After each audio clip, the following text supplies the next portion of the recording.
ठीक है, अभी कल का जो है ना, मैं थोड़ा सा एक 5 मिनट्स में आपको बताती हूँ कि कल हमने क्या देखा है, क्योंकि कुछ लोग नहीं थे। ठीक है, सो दैट यू कैन सी। आप रिकॉर्डिंग देख के ही आपको करना होगा डिटेल में, लेकिन एक थोड़ा सा 5 मिनट्स रिविजन। ठीक है, so yesterday we have seen how to write the introduction, rather effective introduction. देखो, इंट्रोडक्शन लिखना डिफिकल्ट नहीं है, as I told you yesterday also. या फिर रिसर्च पेपर लिखना भी बिल्कुल भी डिफिकल्ट नहीं है। चैट जीपीटी से तो 5 मिनट में बन जाता है, बट वो तो करेक्ट वे नहीं है। सेकेंडली, हम खुद लिखे तो भी वो हमारा मतलब अच्छा रिसर्च पेपर होना चाहिए, इफेक्टिव होना चाहिए, उसमें सारे ही पॉइंट्स आने चाहिए जो एक्सपेक्टेड होता है एक रिसर्च से। इसलिए हमें जो लिखना है वो थोड़ा अच्छा ही इंट्रोडक्शन लिखना है। ये पॉइंट्स अगर आप याद रखोगे ना, जो मैं यहाँ पे बता रही हूँ, जैसे टाइटल के हमने कुछ पॉइंट्स देखे थे, एब्स्ट्रैक्ट के पॉइंट्स देखे थे, 5 Ws, तो उससे वो कंप्लीट हो जाता है। उसके अलावा कुछ लिखने की जरूरत नहीं, उसके अलावा कुछ बोले कोई बोलेगा भी नहीं कि ये एब्स्ट्रैक्ट इनकम्प्लीट है, अगर वो आप 5 पॉइंट्स याद रखोगे तो। इन द सेम वे, जो यहाँ पे मैंने आपको इंट्रोडक्शन के कल पॉइंट्स बताए थे वो थे एक है आपका टेक्स्ट, मतलब आपका रिसर्च है। ठीक है, रिसर्च का मतलब क्या है, यहाँ पे आपको जो इंट्रोडक्टरी पार्ट लिखना है। रिसर्च सच नहीं है, वो सर्च बोल सकते हैं हम, सिर्फ सर्च करके उसको रिफाइन करके। ठीक है, रिफाइन बोल सकते हैं हम यहाँ पे, खुद के वर्ड्स में लिखना है, ओन वर्ड्स। ठीक है, सो ये फर्स्ट पार्ट है। और उसके बाद हमें डायग्राम, आज हमें ये पार्ट्स देखना है कि डायग्राम कहाँ पे नेसेसरी और कैसे डालना है। एंड देन स्टैटिस्टिकल डेटा डालना है, ये होता है आपका रिसर्च। ठीक है, रिसर्च का दूसरा नाम होता है स्टैटिस्टिक्स। कुछ आपको फैक्ट्स होने चाहिए। मतलब हम जब बोलते हैं ना कि अब फॉर एग्जांपल जैसे एसबीओपी में कितने बच्चे हैं, तो हम बोलते हैं ना कि बीसीए में 500 है, एमसीए में 300 है, वगैरह वगैरह। ऐसा कुछ डेटा जब हम बोलते हैं, that means what we know, that what is SBP, क्योंकि हमने यहाँ पे पढ़ा है तो हम स्टैटिस्टिकल फिगर बताते हैं, क्योंकि हमें मालूम है। बार बार देख के, बार बार उनको पढ़ा के हमें ये मालूम हो गया है। अब हमारा आज का पहला दिन तो नहीं है कॉलेज में, राइट? जब कॉलेज का पहला दिन होगा, जिस दिन हमने ज्वाइन किया है, तब हम ये नहीं बताते कि कितने स्टूडेंट्स है और स्टूडेंट्स कैसे है। हम ये बताते हैं ना कि 50% स्टूडेंट्स है कि वो महाराष्ट्र से है, 70% स्टूडेंट बाहर से है। ये जो फैक्ट्स होता है, ये वाला फैक्ट यहाँ पे एक्सपेक्टेड होता है इंट्रोडक्शन में। ठीक है, फैक्ट्स एंड फिगर बोल सकते हैं इसको। तो ये है फैक्ट्स एंड फिगर्स। ठीक है, तो ये वाला डेटा मैंने कल ये बताया था कि ये कैसे करना है, और ये स्टैटिस्टिकल डेटा। अब आगे का पार्ट देखना है। तो ये स्टैटिस्टिकल डेटा कैसे लेना है, या फिर सबसे पहले टेक्स्ट ही कैसे लेना है। सो जैसे मैंने एक एग्जांपल लिया था, फर्स्ट डे से हम ये एग्जांपल ले रहे हैं, overview of storage in IAS. तो एब्स्ट्रैक्ट में भी देखा था कि क्लाउड के बारे में आपको एक लाइन लिखना है, आईएएस के बारे में एक लाइन लिखना है, स्टोरेज के बारे में एक लाइन लिखना है। सो हमें क्या करना है, यहाँ पे भी ब्रॉडर व्यू से नैरो व्यू तक जाना है। Cloud computing is the broader view. ठीक है, उसको नैरो किया IaaS infrastructure as a service ने, उसको वापस नैरो किया स्टोरेज में। तो we have to start compulsory with cloud computing. Now it is introduction, so cloud computing के बारे में एक पैराग्राफ होना चाहिए। सेकंड पैराग्राफ जो होगा आपका इंफ्रास्ट्रक्चर एज ए सर्विस का होगा, और third paragraph, rather third fourth fifth, मतलब 2 to 3 पैराग्राफ्स होने चाहिए जो आपका एक्चुअल टॉपिक है, दैट इज स्टोरेज। ठीक है, ये मैंने कल आपको बताया था। फिर उसके बाद हमें ये वाला पॉइंट देखना है कि ये इसका रिलेवेंस लिखना है, why this topic is important. Then तो यहाँ पे मुझे क्या करना है, क्लाउड कंप्यूटिंग है तो उसके जैसे ये पेपर स्टार्टिंग है, क्लाउड कंप्यूटिंग का ओवरव्यू है, इसलिए यहाँ पे कोट वाला लाइन चलेगा। और ये टेक्नोलॉजी है, और ये टेक्नोलॉजी जो था यहाँ पे थोड़ा सा हिस्टोरिकल व्यू हमने ऐड किया था। और एक ही बार अगर आपको लिखना है तो एक ही बार आप इंग्लिश का प्रोवर्ब वगैरह यूज कर सकते हो। जैसे क्लाउड कंप्यूटिंग का जो एक पायोनियर पर्सन है, John मैकर्थी, the person who has set the theory, cloud computing का थियरी उसने सेट किया। 1961 में क्लाउड कंप्यूटिंग नहीं आया था, राइट? बट वहां से एक्चुअली उन्होंने एक रिसर्च पेपर लिखा था तब 1961 में, जो थेरोटिकल था। तो उन्होंने तब बताया था कि आगे जो कंप्यूटिंग चेंज होने वाला है, क्लाउड नाम नहीं दिया था उन्होंने, बट कंप्यूटिंग जो है वो एज अ पब्लिक यूटिलिटी होगा। मतलब यूज जैसे करते हैं अभी टेलीफोन यूज करते थे तब, उसके जैसा हम कंप्यूटिंग यूज करेंगे, लाइक ऑन रेंट बेसिस। तो ये उनका स्टेटमेंट था, एंड वो ही स्टेटमेंट प्रैक्टिकली एग्जिस्ट किया 2008 में AWS में। तो ये रिलीवेंस हम यहाँ पे देने वाले, ऐसा कुछ यहाँ पे आपको रिलीवेंस देना पड़ता है। मतलब इंट्रोडक्शन के लिए आप ये वाला लाइन यूज कर सकते हो। ठीक है, और यहाँ पे मैंने उसका जो स्टेटमेंट हुआ एज इट इज यूज किया ना, इसलिए यहाँ पे मैंने डबल कोट यूज किया। अदरवाइज डबल कोट यूज नहीं करते, और बार बार डबल कोट यूज नहीं करना है पेपर में। नहीं तो पूरा पेपर अगर आपने डबल कोट यूज किया, तो मतलब ये आपका क्या रिसर्च है फिर, ये तो एज इट इज स्टेटमेंट लिया ना हमने। बट ये स्टार्टिंग पॉइंट है, इसलिए यहाँ पे हम ले सकते हैं। ठीक है, इन द सेम वे डेफिनेशन भी अगर आपको चाहिए तो ले सकते हैं। बट एक पेपर में कितना होना चाहिए, मैक्सिमम 2 to 3 स्टेटमेंट्स होना चाहिए, वो भी सिर्फ डेफिनेशन। बाकी का LR वगैरह ये नहीं लेना है। नहीं तो क्या करते हैं लोग, डबल कोर्स में डालते हैं, इसलिए फ्लैग तो निकल जाता है उसका, बट कितना डबल कोट डालोगे ना, तो फिर वो रिव्यूअर को अगर एक बार पता चल गया भाई इसने बहुत सारे स्टेटमेंट्स को डबल कोट डाला है, तो ये पेपर उसने कुछ लिखा है कि नहीं लिखा, मतलब उसने ना स्टेटमेंट्स चेंज किया है, ना ही उसका रिसर्च है। ठीक है। सो ये वाला पॉइंट है। तो ये मैंने यहाँ पे उसका कोट डाला, लेकिन सिर्फ कोट नहीं डाला है। तो मैंने क्या बताया कि 1961 में उन्होंने थियरी सेट किया, बट 2000 मतलब 20 ईयर्स के बाद भी ये हम यूज़ कर रहे हैं, क्योंकि उसका डिमांड इंक्रीज हो गया है वगैरह वगैरह, ऐसे कुछ हमें यहाँ पे लिखना है। ठीक है। सो यहाँ पे मैंने क्या लिखा, as truly said by the professor John McCarthy at MIT in 1961, this technology has emerged in the current era even after 20 years. Okay. मतलब ये स्टेटमेंट और रिफाइन करना है आपको, बट पहले हमें ये क्या करना है, यहाँ पे टेम्पररी स्टेटमेंट जनरेट करना होता है। सो हमने यहाँ पे क्या बताया कि क्लाउड कंप्यूटिंग का रिलीवेंस बताया, but our topic is not cloud computing, उसको तो आगे करना ही है, but in the same way we have to continue here with the next topic, मतलब इंफ्रास्ट्रक्चर एज अ सर्विस, जो उसका नैरो डाउन हमने किया है। अब यहाँ पे हमने उसका डेफिनेशन भी बताया, cloud computing is collection of services which is offered through internet. अब मुझे ये वाला जो लाइन है ना बहुत अच्छा लगा है, और ये लाइन स्टैंडर्ड लाइन है, उसको चेंज नहीं भी करना चाहिए अगर आपको ऐसा लगता है। अदरवाइज नॉर्मली डेफिनेशन भी लोग चेंज करते हैं, it is defined using the terms, ऐसे लिखते हैं और वो टर्म्स डिफाइन करते हैं। खुद के लैंग्वेज में ही लिखना चाहिए, but still if you want you can write 1 to 2 statements which are definition, तो उसको हम क्या कर सकते हैं, डबल कोट्स दे सकते हैं एंड फिर उसका रेफरेंस दे दो। ठीक है। तो यहाँ पे 1 2 3 रेफरेंस दिया है। तो कल हमने देखा था कि ये जो रेफरेंस है, वेबसाइट का रेफरेंस कैसे देना है, या फिर वेब पेज है, या फिर आपका रिपोर्टिंग वेबसाइट्स होता है, जैसे ये statista.com है, ऐसे बहुत सारे रिपोर्टिंग के वेबसाइट्स हैं। ये कल का अगर वीडियो आप देखोगे तो इसमें थोड़ा सा आपको डिटेल समझ में आएगा कि ये वेबसाइट्स क्या है वगैरह। तो उसका रेफरेंस देने के लिए शॉर्ट में बताती हूँ कि सबसे पहले तो ऑथर का नाम लिखना है, नाम एंड उसका जो सरनेम होता है, इसका सिर्फ फर्स्ट लेटर लेना है, डॉट करना है। और उन्होंने आर्टिकल कब पब्लिश किया, उसका ईयर लिखना है। देन वो आर्टिकल का टाइटल लिखना है।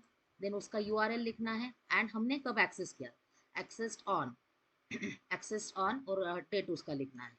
ठीक है। तो एक्सेस ऑन की जगह पे रिट्राइव्ड ऑन भी मैंने कल बताया था। सो ये कुछ हमने चीज़ें बताई थी कल। अब उसके बाद हमने देखा था कि ये तो हो गया टेक्स्ट वाला पार्ट। ठीक है। इंट्रोडक्शन के जो भी पार्ट्स होते हैं उसमें टेक्स्ट वाला पार्ट है। अब ये इंट्रोडक्शन मतलब सबसे पहले क्या है, हम जो एब्स्ट्रैक्ट में लिखते हैं ना 5 Ws, व्हाट, जो उसमें से पहला क्वेश्चन है व्हाट, व्हाट का आंसर मतलब इंट्रोडक्शन है। और प्रॉब्लम को सिर्फ टच करना है हम यहाँ पे, प्रॉब्लम का सॉल्यूशन नहीं देना है। प्रॉब्लम का सॉल्यूशन दिया तो फिर वो इंट्रोडक्शन नहीं होता है, फिर वो पूरा पेपर ही हो जाता है। प्रॉब्लम का सॉल्यूशन देने के लिए आगे के सेक्शंस होते हैं। तो जो व्हाट का आंसर है, व्हाट का आंसर मतलब क्या है, what is cloud computing, what is infrastructure service, what is storage, और what is the issue which you have studied. ठीक है। वो अपने आप वो इशू तक आना है, मतलब हमने स्टोरेज ही क्यों लेना लिया है, तो उस पॉइंट तक हमें आना है। सिर्फ व्हाट का आंसर आना चाहिए, थोड़ा सा डिटेल में आना चाहिए। तो व्हाट का आंसर तो लिखा। अब यहाँ पे हमें थोड़ा सा उसको रिसर्च का टच देना है। रिसर्च का टच मतलब उसको हमें क्या करना है, स्टैटिस्टिकल फैक्ट्स एंड फिगर्स मैंने बोला था। तो आपको क्या करना है, क्लाउड कंप्यूटिंग, सपोज आप सिर्फ क्लाउड कंप्यूटिंग के बारे में लिख रहे हो, तो क्लाउड कंप्यूटिंग आप कितने लोग यूज करते हैं। ठीक है। जैसे प्रियंका मैम का टॉपिक है ऑगमेंटेड रियलिटी, आपको कुछ ऐसा डेटा मिलेगा कि कितने कंपनीज उसको यूज कर रहे हैं, कितने कस्टमर्स उसको यूज कर रहे हैं, पहले कितने वेंडर्स थे, मतलब कौन से, या फिर नंबर ऑफ एप्स थे। जैसे हमने उस दिन डिस्कस किया था कि एशियन पेंट्स जब मैंने यूज किया था। हाँ, राइट। तो ऐसे आपको कुछ ना कुछ डेटा मिलेगा ना, जिसमें आपको स्टैटिस्टिकल इन्फॉर्मेशन मिलेगा, वो हमें चाहिए। एंड वो डायरेक्टली नहीं लिखना है, हमारे लैंग्वेज में ही लिखना है। तो वो इन्फॉर्मेशन आपको ऐड करना है कि फॉर एग्जांपल 2017 में सिर्फ 2 ही ऐप यूज़ करते ऐप थे उसके, और नंबर ऑफ कस्टमर्स उसके 10 ही थे। अब नंबर ऑफ उसके कस्टमर्स 1 बिलियन हो गए हैं, समथिंग लाइक दिस। ठीक है।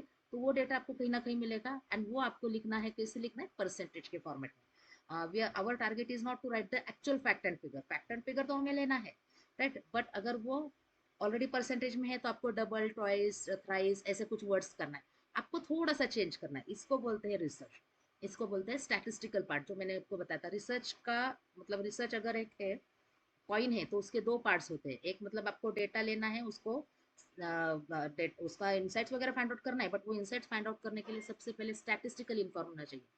आपका कोई भी पेपर हो, चाहे ओवरव्यू का पेपर हो, चाहे प्रॉब्लम सॉल्यूशन का पेपर हो, उसमें एक तो स्टैटिस्टिकल पेपर फिगर्स होना चाहिए।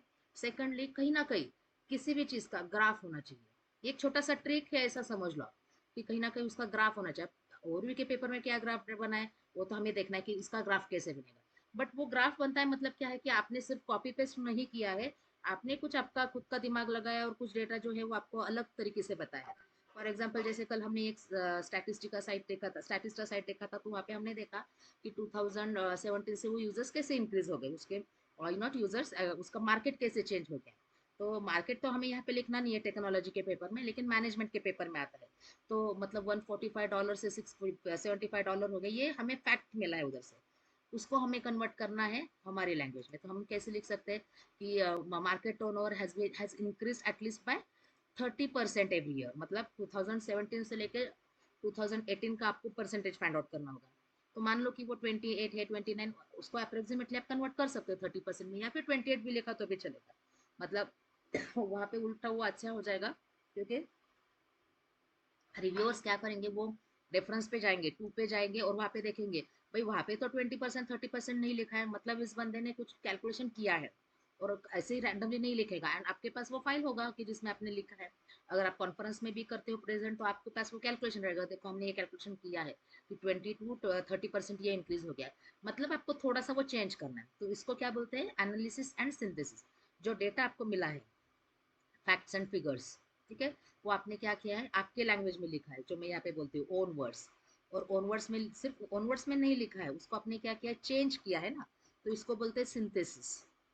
एनालिसिस का मतलब क्या है, इधर उधर से सब उठाया हमने और एक जगह पे इकट्ठा किया। जैसे क्लाउड कंप्यूटिंग का 10 जगह पे डेफिनेशन है, वो 10 जगह का कंबाइन करके मैंने मेरा खुद का डेफिनेशन बनाया, और वह वहाँ पे लिखा, और 1 2 3 4 5 6 7 8 9 10, ऐसे 10 उसका रेफरेंसेस भी दिया। तो उसको हम बोलेंगे एनालिसिस, ठीक है। लेकिन हम एनालिसिस के एक स्टेप हमें आगे जाना है, और उसका हमें क्या करना है, सिंथेसिस करना है। मतलब यहाँ पे एक लाइन है, देखो, इट हैज़ बीन प्रिडिक्टेड। अगर वहां से अगर आपको नहीं समझ में आ रहा है कि प्रिडिक्शन नहीं लिखा है, सपोज वो जो ग्राफ है या फिर वहाँ पे जो भी डेटा है वो से 2024 तक ही है, तो हम लिखेंगे कि आगे के 5 साल में क्या होगा। जैसे यहाँ पे यहाँ पे जो लिखा है ना कि 2015-25 का डेटा है सपोज, और 2030 का नहीं है, लेकिन हमें क्या बताना है कि क्लाउड कंप्यूटिंग क्यों इंपॉर्टेंट है। तो क्लाउड कंप्यूटिंग इतना इंपॉर्टेंट है कि अभी तक लोग उसको यूज कर रहे हैं, 30% से उसका टर्नओवर इंक्रीज हो रहा है। और ऐसा प्रेडिक्ट कर सकते हैं, मतलब इट कैन बी प्रेडिक्टेड। अगर इट हैज बीन प्रेडिक्टेड, ये ऐसा कब लिखते हैं, जब उन्होंने प्रेडिक्ट किया है, क्योंकि ये जो स्टैटिस्टा साइट है वहाँ पे उन्होंने ऑलरेडी प्रेडिक्शन करके रखा है। अगर आप प्रेडिक्ट करोगे ना, तो वहाँ पे आप लिख सकते हो इट कैन बी प्रेडिक्टेड, क्योंकि आप वहाँ पे कैलकुलेशन कर रहे हो।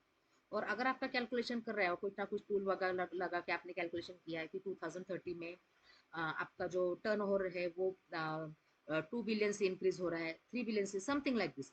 तो आप वहाँ पे लिख सकते हो इट कैन बी प्रेडिक्टेड। तो ये टू वाला जो रेफरेंस है वो पहले ही देना है, आगे आपका स्टेटमेंट होगा।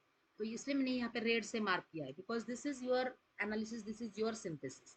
तो ये सब मैंने कल आपको बताया था। आपको अभी थोड़ा सा समझ में नहीं आएगा, क्योंकि थोड़ा सा एट अ ग्लांस ही बताया है, बट आप वो वीडियो देखो जो कल नहीं थे, तो आपको फिर समझ में आएगा। ठीक है। हाँ। Yes ma'am. हाँ। हाँ।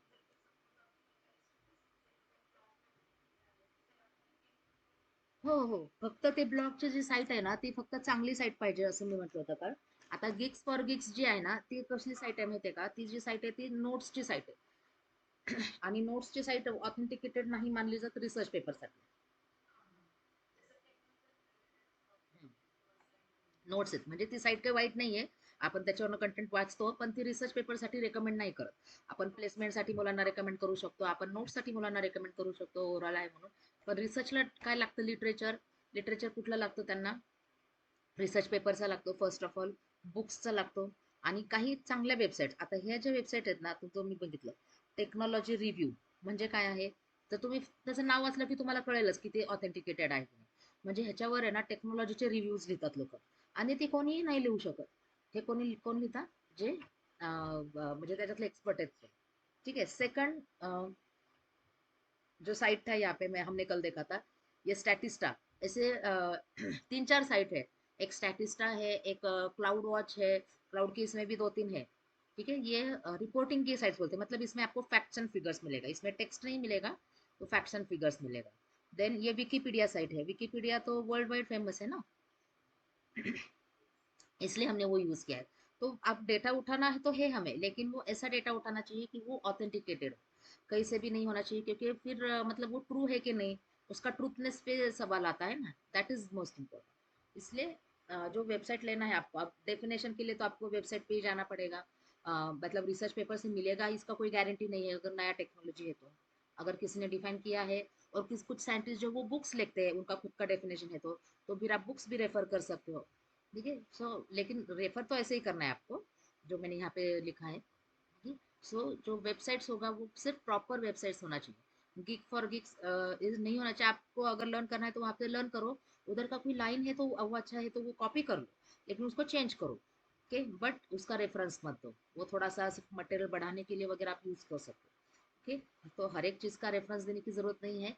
तो जितना मटेरियल आप यहाँ से उठाते हो उतना उठाओ, थोड़ा सा हमें खींचना ही पड़ता है ना, तो खींचने के लिए आप वहाँ का लाइन उठाओ, लेकिन कॉपी नहीं करना है, उसको चेंज करना है। चेंज करने के लिए तो दो तीन तरीके तो मैंने ऑलरेडी बताया है, लेकिन और हम देखेंगे कि कैसे उसको चेंज करना है और कैसे एक्सपांड करना है। तो ये आपको सिर्फ याद रखना है। ठीक है, तो कल भी मैंने बताया था कि ये जो इंट्रोडक्शन है वो अप्रोक्सीमेटली 1.5 पेज बनना चाहिए। अब हमने स्टार्ट किया था कल के ये टॉपिक से, ओवरव्यू वाला हम फिलहाल पेपर देख रहे हैं इसलिए।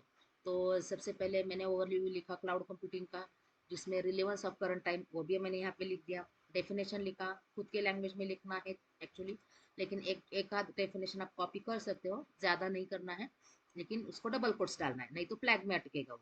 ठीक है, तो yes this is the wrong way, हाँ, to reduce the flag.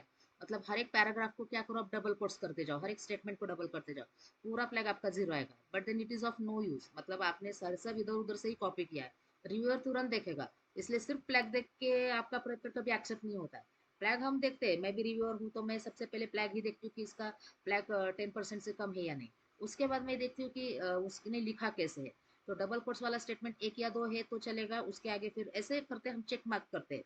Check list बोलते हैं ना, कि एक एक पॉइंट हम करते हैं कि अभी 2 बार उसने कोट मार्क यूज किया है, अभी ठीक है। ज्यादा यूज किया तो हम उधर ही बोलते हैं कि नहीं ये पेपर में आपका क्या है, फिर सब इधर उधर से ही कॉपी किया है। रेफरेंस दिया है तो भी रेफरेंस देना है, but that doesn't mean you have to copy. ठीक है, तो ये एक कोट था इसलिए मैंने लिया, बिकॉज दैट इज उससे स्टार्ट करना अच्छा लगता है इसलिए। कोट्स वगैरह डायरेक्टली हमें यूज नहीं करना है। देखो हम यहाँ पे जो यूज करते हैं ना लैंग्वेज रिसर्च पेपर में, वो होता है standard English, not the creative English. तो कोट्स वगैरह जब वो आता है ना तो उसको क्रिएटिव इंग्लिश बोलते हैं। बट इसका जो स्टेटमेंट है ना वो इसको आंसर देता है, relevance in the current line. इसलिए मैंने वो स्टेटमेंट आपको बताया, और ये स्टेटमेंट मुझे मालूम है, मैंने भी एक पेपर में यूज किया था, आर्टिकल में यूज किया था मैंने। ठीक है, तो क्लाउड कंप्यूटिंग में भी organise as a public utility one day, तो इसलिए वो लाइन लिया क्योंकि 2024 में उसका रिलीवेंस है। ठीक है, अभी माझं लेक्चर चालू आहे. लेक्चर अटेंड कर ना. हां, चल बस चालू आहे का? ठीक है, तो इसलिए मैंने वो कोट लिया, अदरवाइज आपको कोट नहीं लेना है। समझ में आ रहा है आपको? अब वो कोट भी कैसा है ना, आपके टॉपिक से, आपके प्रॉब्लम से रिलेटेड होना चाहिए। सेकेंडली आप मतलब देखो, पेपर लिखते समय ना स्टार्ट टू एंड आपको सिर्फ उसका ऑब्जेक्टिव याद रखना है। नहीं तो क्या होता है ना, तुरंत हमें पॉइंट करते हैं कि आपका टाइटल क्या है और आपने लिखा क्या है। ये होता है, मेरे भी इसमें ऐसे होता था। टाइटल मैंने अलग सेट किया तो उसमें लास्ट वाला वर्ड भी है ना, तो उसको भी खींच सकते हैं रिव्यूअर्स, ये वर्ड आपने यूज किया है और उसके बारे में कुछ भी नहीं है पेपर में। So each and every point of title is very important, वो सब टाइटल को ही पूरा खींचना है पेपर में। तो यहाँ पे अगर मैंने लिखा है ना क्लाउड कंप्यूटिंग, तो क्लाउड के कंप्यूटिंग के बारे में कुछ ना कुछ आना चाहिए, इसलिए हमने वो लिखा इंट्रोडक्शन में। इंफ्रास्ट्रक्चर एज ए सर्विस है। और अगर सपोज हमने स्टोरेज के बारे में लिखा ही नहीं है, क्लाउड के बारे में 2 पैराग्राफ लिखा है, इंफ्रास्ट्रक्चर एज ए सर्विस के बारे में 2 पैराग्राफ लिखा है, और स्टोरेज के बारे में एक ही लिखा है, तो उधर ही आता है कि आपने जस्टिस ही नहीं दिया है आपके टाइटल को। आपने जो लिखा है कि यहाँ पे ओवरव्यू ऑफ स्टोरेज है, और स्टोरेज के बारे में तो ज्यादा लिख नहीं रहे हैं और बाकी के इश्यूज के बारे में लिख रहे हैं, तुरंत वहाँ पे पॉइंट आता है। तो ये आपको ये है कि आपको स्टोरेज का जो इशू है या फिर उसका जो टेक्नोलॉजी, वो आपको थोड़ा सा एक्सप्लोर करना है, उसी को ज़्यादा इंपॉर्टेंस देना है। ठीक है, हाँ,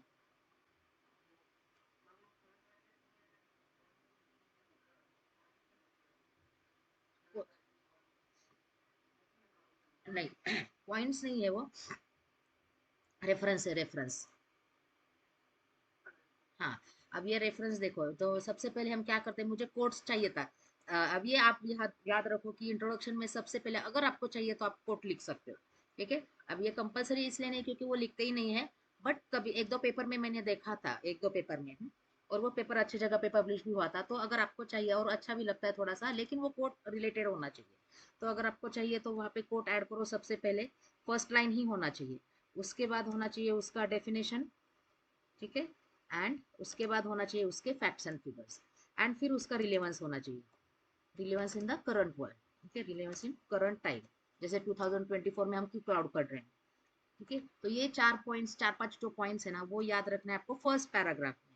तो ये तो लाइन हमारा नहीं है ना, कोड तो हमारा नहीं है, किसी अच्छा साइंटिस्ट का ही लेना पड़ेगा। रिसर्च पेपर है तो साइंटिस्ट का ही चाहिए, या फिर डेवलपर। फॉर एग्जाम्पल जैसे क्लाउड कंप्यूटिंग का डेवलपर है, उन्होंने कुछ इम्प्लीमेंट नहीं किया, but he is considered as a developer, John McCarthy, ठीक है। तो ऐसे एआई का भी है, ब्लॉकचेन का भी है। तो ये क्या बोल सकते हैं, इनसे इन्होंने कंसेप्ट जनरेट किया है।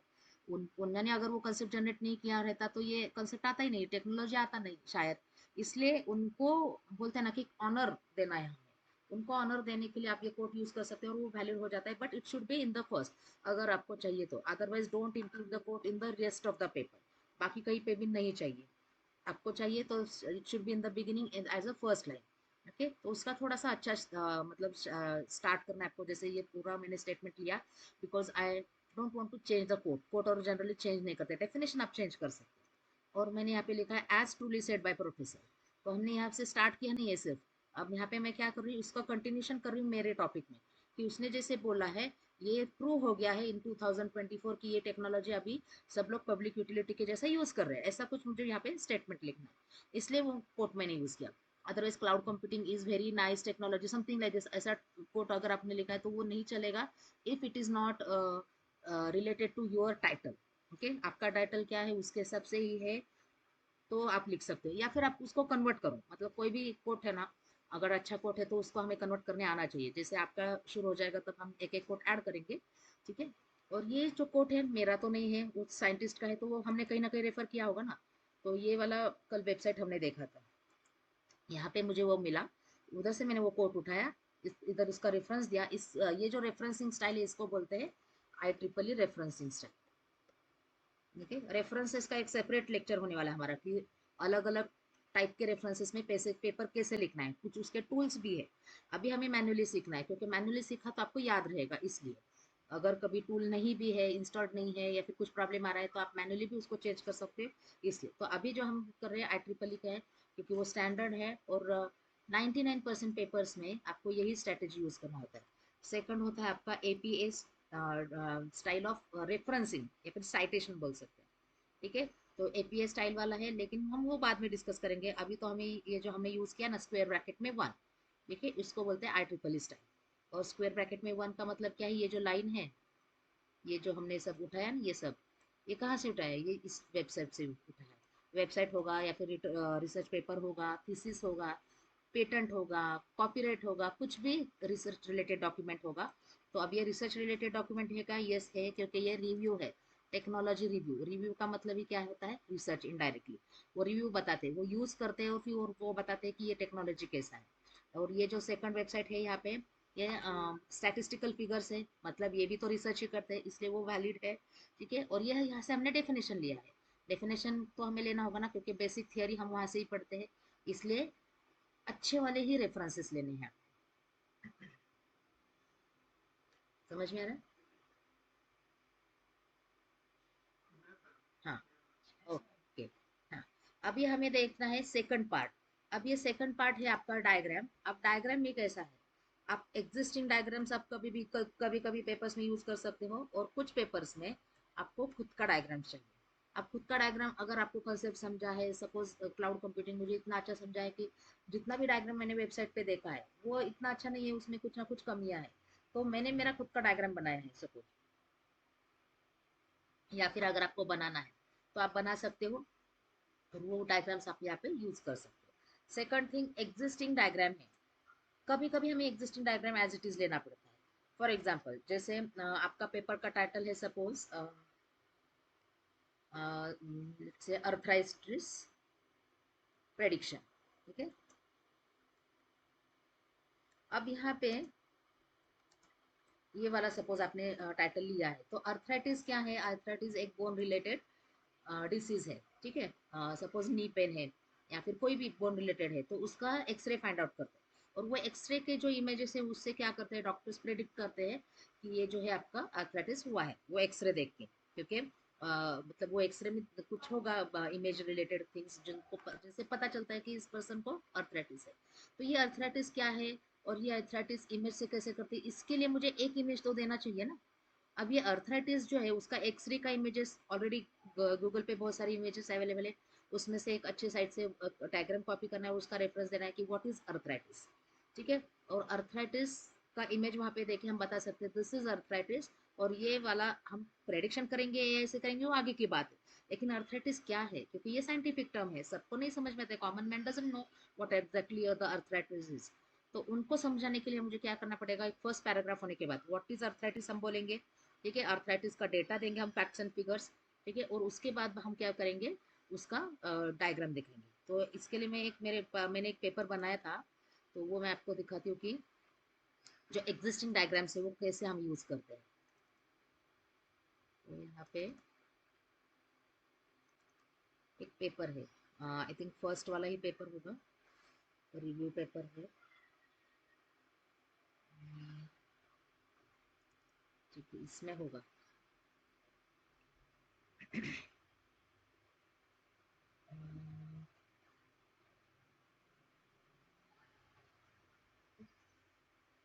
ये नहीं है, तो दूसरा एक पेपर है, आपको बताती हूँ, रिव्यू पेपर वन है।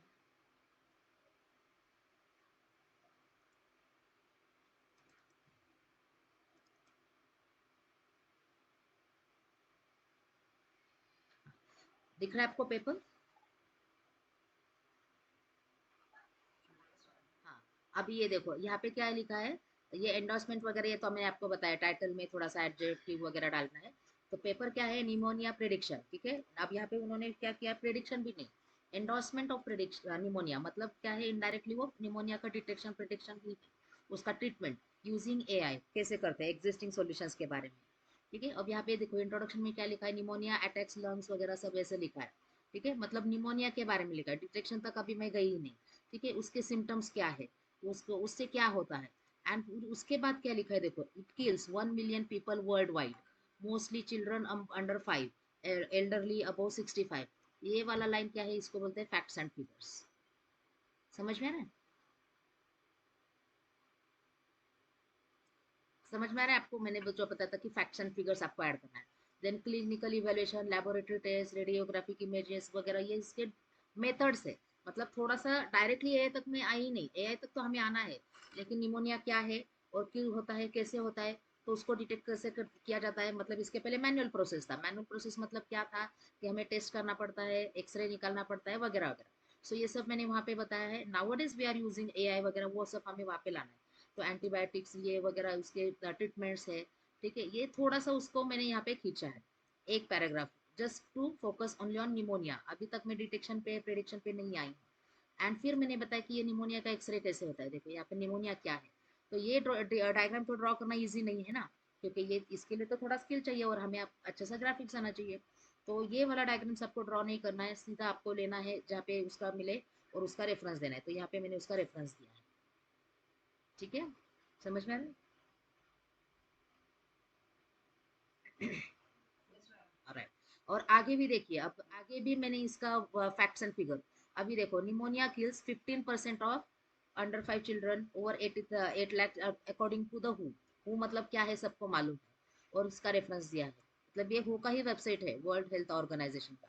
तो ये वैलिड ऑर्गेनाइजेशन है, और यहाँ पे भी स्टैटिस्टिकल डेटा मिलता है। देखो स्टैटिस्टिकल डेटा आपको कहीं ना कहीं मिल ही जाएगा, लेकिन वो प्रॉपर वेबसाइट से चाहिए। तो हु का तो प्रॉपर वेबसाइट है और वहां से लिया है। मतलब ये जो फिगर है, ये रिव्यूअर देखेगा तो ये पेपर हमारा एक्सेप्ट हो गया था IEEE में। क्यों एक्सेप्ट हो गया था, क्योंकि फैक्ट्स एंड फिगर्स हमने वैसे लिखा है, इसलिए IEEE में भी पेपर आपका एक्सेप्ट हो जाएगा। तो वो क्वेश्चन है नॉवेल्टी क्या है, नॉवेल्टी क्या है, तो यही तो नॉवेल्टी होती है कि हम ये जो इंसाइट्स है उसके हिडन ट्रेजर्स हम फाइंड आउट करते हैं। तो यहाँ पे मैंने उसका डायग्राम भी दिया यहाँ एग्जिस्टिंग, क्योंकि वो डायग्राम ड्रॉ करना पॉसिबल नहीं था। डायग्राम कब ड्रॉ करना है वो मैं आपको बताऊंगी, लेकिन कभी कभी नहीं होता है पॉसिबल। जैसे ये वाला डायग्राम मैं ड्रॉ करूंगी तो भी इतना अच्छा नहीं आएगा, और ना ही सामने वाले को समझ में आएगा कि निमोनिया क्या है। इसलिए मैंने ये डायग्राम गूगल से ही उठाया है, अच्छी वेबसाइट से उठाया और उसका यहाँ पे रेफरेंस दिया है। समझ में आ रहा है? एग्जिस्टिंग डायग्राम है। तो ये वाला पेपर था। अभी मैं इसको क्लोज करती हूँ। ठीक है, तो आ गए हम एग्जिस्टिंग डायग्राम तक। तो अब हमारा जो पेपर है, हमारा जो टाइटल है, जैसे हमने एक टाइटल एक और डिस्कस किया था, अर्थराइटिस प्रेडिक्शन। तो अर्थराइटिस क्या है, तो उसका कुछ ना कुछ आपको एक्सरे मिलेगा। देखो आपको ये रिसर्च है, रिसर्च है मतलब आपको सर्च ही करना है अलग अलग टर्म्स यूज करके। तो आपको अर्थराइटिस करके भी कुछ इमेजेस मिल सकते हैं, आप देख लो उसमें से आपके टॉपिक के लिए एप्लीकेबल है क्या। या फिर आप सर्च करो कि बोन रिलेटेड कुछ है क्या। अर्थराइटिस जनरली होता है ना नी पेन, आजकल जो है नी पेन ज्यादा होता है तब अर्थराइटिस प्रेडिक्ट होता है। तो आप नी का कोई ऐसा एक्सरे वगैरह मिलता है क्या, देख लो कि नी एक्सरे करके अगर आप गूगल कर सकते हो। कुछ भी टर्म्स उसके रिलेटेड, कुछ भी टर्म्स उसके सिनोनिम्स यूज किया तो भी चलेगा। इसलिए तो इसको रिसर्च बोलते हैं। एक सर्च में आपको कुछ मिलेगा ही नहीं। आपको एक फिगर भी लिखना है, आपको एक डेफिनेशन भी लिखना है ना, आपको 10 वेबसाइट रेफर करना होगा। Then you can write. जैसे यहाँ पे मैंने एक लिखा है क्लाउड कंप्यूटिंग। ऐसा हो सकता है कि नहीं, मुझे वो विकीपीडिया का डेफिनेशन अच्छा ही नहीं लगा है, and I don't think that this is the standard definition. तो आप 10 पेज देखोगी ना, इसलिए इसको रिसर्च बोलते हैं। री का मतलब है बार बार सर्च करो एंड देन एक फाइनल चूज करो। चलो आपको लगता है ना कि ये वाला जो है वो अच्छा है, जैसे क्लाउड कंप्यूटिंग का डेफिनेशन विकीपीडिया से तो उठाते हैं, लेकिन उसका जो स्टैंडर्ड डेफिनेशन है वो विकीपीडिया पे भी नहीं है। उसका स्टैंडर्ड डेफिनेशन आपको मिलेगा NIST के साइट पे। NIST एक साइट है जो सारे टेक्निकल टर्म्स डिफाइन करते हैं, and it is a proper site, authenticated site. इसका मतलब वो ऑर्गेनाइजेशन है, और उसमें भी वो फैक्ट एंड फिगर देते हैं, उनके वेबसाइट पे है। तो वहां से एक्चुअल डेफिनेशन टेक्निकल टर्म्स के लिए आप वो टर्म्स या मतलब वो वेबसाइट याद रख सकते हैं, NIST। तो ऐसा कोई भी एक लाइन भी लेते हैं ना, तो हमें 10 बार सर्च करना पड़ता है, and according to our topic उसमें से जो रिलेटेड है वो लेके हमें यहाँ पे ऐड करना पड़ता है। तो डायग्राम के लिए भी आपको वही करना होगा। आप 10 सिनोनिम डाल के देखो, अलग अलग फ्रेजेस डाल के देखो, और देखो कि उसमें से एग्जिस्टिंग कौन सा डायग्राम ले सकते हो। एवरी टाइम एग्जिस्टिंग डायग्राम नहीं लेना है। अर्थराइटिस के उसमें हमें अर्थराइटिस के लिए हमें एग्जिस्टिंग डायग्राम चाहिए, इसलिए हमने लेना लिया है। ठीक है, अदरवाइज नहीं लेना है। अब अर्थराइटिस प्रिडिक्शन जो पेपर है, यहाँ पे हम AI का टारगेट नहीं है। हमें क्या करना है, हमारा टारगेट क्या है, अर्थराइटिस प्रिडिक्शन है। इसलिए AI का कोई भी डायग्राम वहाँ पे नहीं डालना चाहिए। ठीक है, अगर कोई डालता है तो that is not directly related. हम सिर्फ AI का रेफरेंस देना है हमें बाद में कि AI से कैसे हेल्प मिलता है। But our target is to find the solution for arthritis prediction. Faster prediction होना चाहिए या फिर एक्यूरेट प्रिडिक्शन होना चाहिए वगैरह। So in that case your existing diagram ही आएगा, ऑन डायग्राम नहीं आएगा। बट अभी का जैसे टेक्नोलॉजी पेपर है, जैसे क्लाउड कंप्यूटिंग है, क्लाउड कंप्यूटिंग के भी 10 डायग्राम्स है। आप वो 10 डायग्राम देखो, और 10 डायग्राम देख के आप क्या करो, आप एक पेपर पे ड्रॉ करो आपका खुद का डायग्राम। फॉर एग्जाम्पल, जैसे अब मैं पे आपको दिखाती हूँ कि कैसे क्लाउड का डायग्राम हमें सर्च करना है। ठीक है, सपोज मैंने यहाँ पे डाल दिया है क्लाउड कंप्यूटिंग।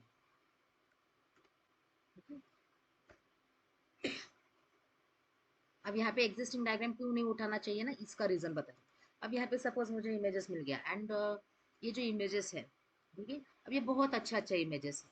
ठीक है, ये इमेज है, ये इमेज है, बहुत अच्छा अच्छा इमेजेस है। क्या हम नहीं ले सकते क्या इमेजेस? क्यों नहीं ले सकते, ले सकते हैं, लेकिन ये जो इमेजेस है ना, इन पे लोगों ने कॉपीराइट लगा के रखी होती है, इसलिए हमें लेना नहीं है डायरेक्टली। अब अर्थराइटिस का ले सकते हैं क्योंकि वो उसके बिना आपका पेपर कंप्लीट नहीं होगा, और वहाँ पे आपने रेफरेंस दिया है। अब वो रेफरेंस देने के बाद भी हमें एक चीज करनी होती है कि उसका परमिशन लेना पड़ता है कि वो इमेज हम यूज करेंगे। अब ये जो डेफिनेशन है, सॉरी ये जो डायग्राम है, लेट से आपको ये वाला डायग्राम अच्छा लगा है। ठीक है, ये वाला डायग्राम अगर आपको अच्छा लगा है तो आपको जाना है उसके पेज पे, view page. Okay, view page किया मैंने, और यहाँ पे आप देख सकते हो कि ये जो डायग्राम है, ओके, प्रो डाउनलोड करके ऑप्शन रहेगा, या फिर कॉपीराइट रहेगा, या फिर उसको पैसा रहेगा। थोड़ा सा आपको देखना पड़ेगा। तो आजकल क्या करते हैं लोग, उसको कॉपीराइट लगाते हैं। ठीक है, तो वो सब आपको देखना होता है, and then only you have to take it. या फिर अल्टरनेटिव क्या है, ठीक है, ये मतलब आपको करना ही पड़ता है उनके जो ओनर है उनको कांटेक्ट करके कि हम ये यूज करें क्या। नहीं तो फिर क्या होता है, आपका कॉपीराइट का इशू आ गया ना, तो फिर वो पेपर रिजेक्ट तो हो ही जाएगा, लेकिन वो आगे कभी एक्सेप्ट ही नहीं होगा, क्योंकि आपने देखा ही नहीं, आपने सर्च ही नहीं किया कि वो डायग्राम ले सकते हैं कि नहीं ले सकते। तो इसके लिए एक सिंपल मेथड ये है, आपको यहाँ पे टाइटल में, सॉरी, ब्राउजिंग में क्या लिखना है, कॉपीराइट। ओके, कॉपीराइट क्या होता है, कॉपीराइट मतलब जो भी हम इमेजेस ड्रॉ करते हैं, अगर मेरा खुद का है, लोगो ड्रॉ करते हैं, या फिर कुछ भी मतलब जो हमारा ड्राइंग वगैरह होता है रिटर्न मटेरियल है, जैसे पोएम वगैरह है, जैसे हमारा रिसर्च पेपर भी है। अगर हमारा खुद का कुछ मटेरियल है जो हमने एक एक वर्ड लगा के हमने वो जनरेट किया है, तो हम उसका कॉपीराइट ले सकते हैं।